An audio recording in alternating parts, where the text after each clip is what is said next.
بسم اللہ الرحمن الرحیم۔ مشہور عربی کتاب فاطمۃ الزہرا من المہدی الی اللحدی کے مؤلف آیت اللہ سید محمد کاظم قزوینی علی اللہ مقامہ لکھتے ہیں، دختر پیغمبر صلی اللہ علیہ وآلہ وسلم کا بلند و پرمعنویت روح عالم ملکوت کی طرف آستانہ پرواز تھا۔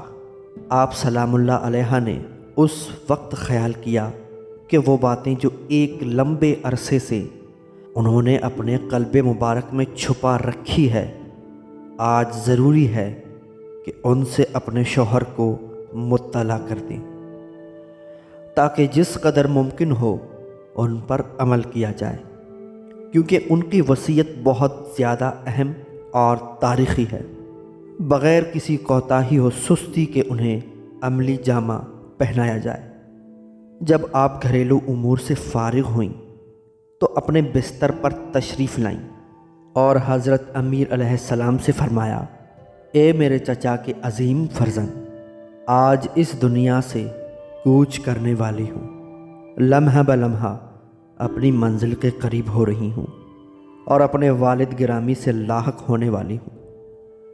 اب میں جو کچھ کہوں وہ میری وصیت ہوگی، اس کی تعمیل آپ کے ذمہ ہے۔ حضرت امیر المؤمنین علی علیہ السلام نے فرمایا، خداوند تعالیٰ آپ کو سلامتی عطا فرمائے، جو کچھ فرمانا چاہتی ہیں فرمائیے۔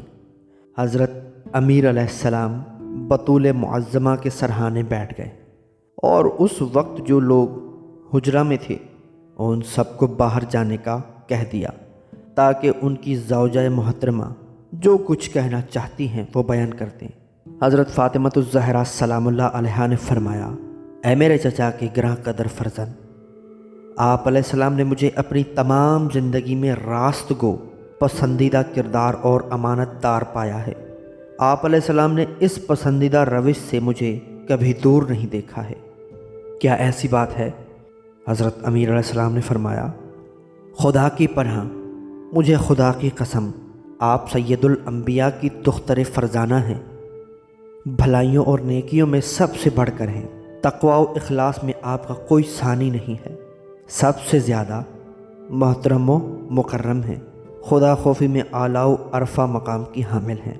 اے فاطمہ، آپ کی جدائی مجھ پر گراں ہے، لیکن یہ قانون آفرین ہے، اس سے گریز نہیں ہے۔ خدا کی قسم، آپ کی رحلت و شہادت میرے لیے رسول اللہ صلی اللہ علیہ وآلہ وسلم کی جان سوز رحلت کی تجدید کر دے گی۔ آپ علیہ السلام کا فقدان و فراق رسول اللہ کے ہجر و فراق سے گراں تر ہے، پس ہم اللہ کے لیے ہیں اور ہماری بازگشت اسی کی طرف ہے۔ یہ وہ مصیبت ہے جو بہت زیادہ دردناک اور المناک ہے، یہ اتنی عظیم مصیبت ہے کہ اس سے بڑی کوئی اور مصیبت نہیں ہوگی۔ اس کے بعد کائنات کی ان دو عظیم ہستیوں نے رونا شروع کیا۔ اس دوران حضرت امیر علیہ السلام نے سیدہ نساء العالمین کا مبارک سر اپنے سینے سے لگایا اور فرمایا، آپ وصیت فرمائیں، آپ مجھے ایفا وصیت میں ہر صورت وفادار پائیں گی۔ آپ کا جو حکم ہوگا میں اس کی تعمیل کروں گا اور آپ کے امر کو اپنے امور پر ترجیح دوں گا۔ سیدہ عالم نے فرمایا، خداوند تعالیٰ آپ کو میری طرف سے جزائے خیر عطا فرمائے۔ اے میرے چچا کے بیٹے، میری پہلی وصیت یہ ہے کہ آپ میرے بعد امامہ سے عقد کرنا، وہ میری اولاد پر میری ہی طرح مہربان ہے، کیونکہ مردوں کو ہر صورت میں عورتوں کی ضرورت رہتی ہے۔ اس کے بعد فرمایا، جن لوگوں نے مجھ پر ظلم کیے ہیں انہیں میرے جنازے پر نہ لانا، اور اللہ کے رسول کے دشمن ہیں، جب لوگ رات کو سو جائیں تو مجھے اس وقت دفن کرنا۔ میری دوسری وصیت یہ ہے کہ جب میری روح پرواز کر جائے مجھے کپڑے کے نیچے یا میرے پیرہان میں مجھے غسل دینا، کیونکہ میرا بدن پاک و پاکیزہ ہے۔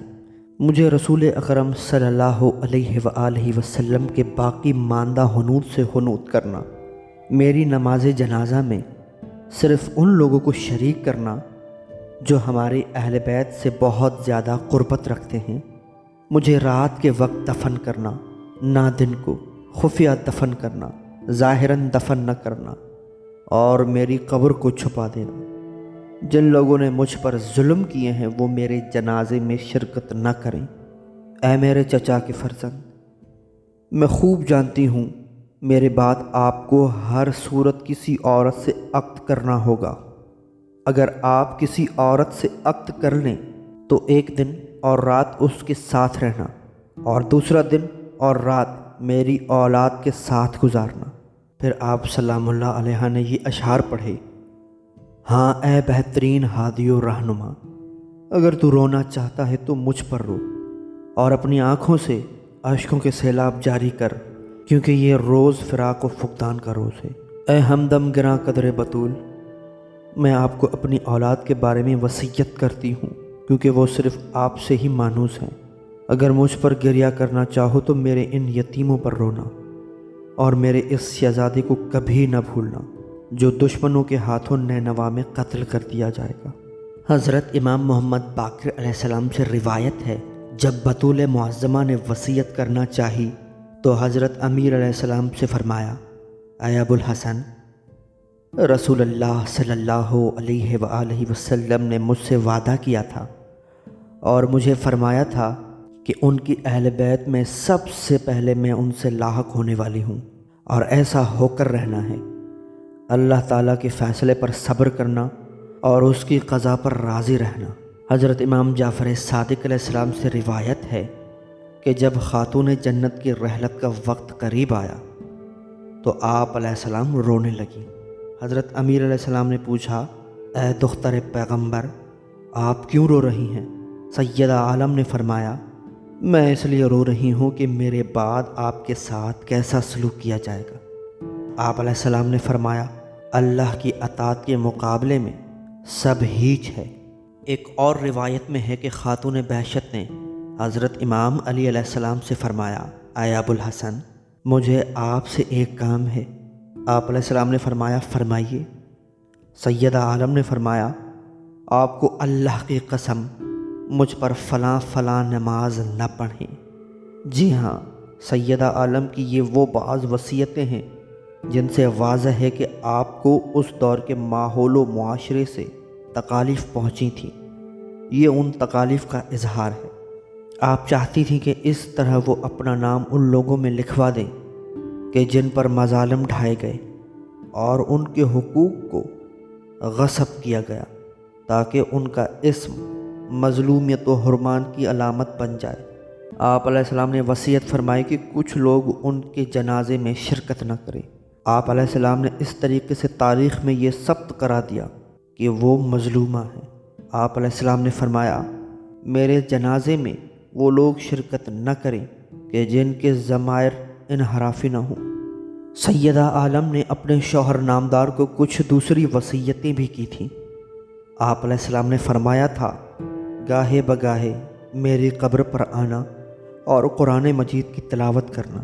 پھر آپ نے حضرت اسماء بنت امیس سے فرمایا کہ وہ حنوط لائیں جو حضرت جبرائیل علیہ السلام جنت سے لائے تھے۔ وہ حنوط فلاں جگہ رکھا ہوا ہے، وہ لا کر میرے سرہانے رکھ دیجیے۔ وہ حنوط سدر اور کافور تھا۔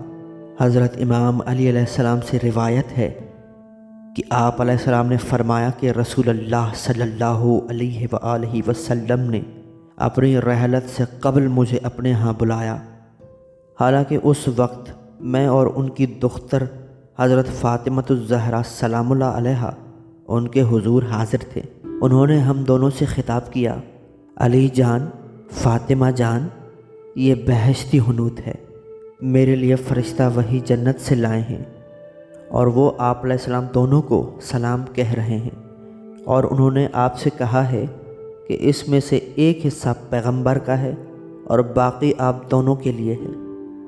حضرت فاطمۃ الزہرا سلام اللہ علیہا نے اپنے بابا کی خدمت میں عرض کیا: بابا جان، ایک ثلث آپ کے لیے ہے، اس حنوط کا بقیہ امیر المومنین علیہ السلام کے پاس رہے گا۔